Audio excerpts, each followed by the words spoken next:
చెప్పినట్టుగా ప్రతిరోజు బాగుండాలని కోరుకుంటాం భగవంతుడిని.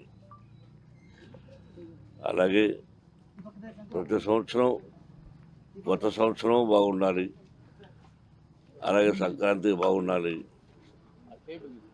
సంక్రాంతి అంటే రైతు, మొన్ననే చెప్పాను, రైతు బాగుంటేనే మన దేశం బాగుపడుతుంది, మనం ఇటువంటి పండుగలు జరుపుకోవచ్చు.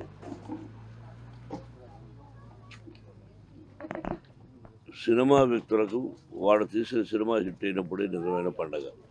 ముందు నాది సినిమా, ఆ తర్వాత ఇన్స్టిట్యూషన్. అలాగే ఇన్స్టిట్యూషన్ సక్సెస్ అయినప్పుడు నిజమైన పండుగ. ఈ రెండు భగవంతుని దేవాలయం ఉన్నాయి. ఇప్పుడు ప్రజలకు అందరూ సుఖ సంతోషాలతో సౌభాగ్యంగా 100 సంవత్సరాలు క్షేమంగా ఉండాలని, కరువు కాటకాలు మనకు రాకూడదని, రైతు బాగుండాలని, మనందరం బాగుండాలని ఈ సంక్రాంతి శుభాకాంక్షలు సంతోషంగా జరుపుకోండి.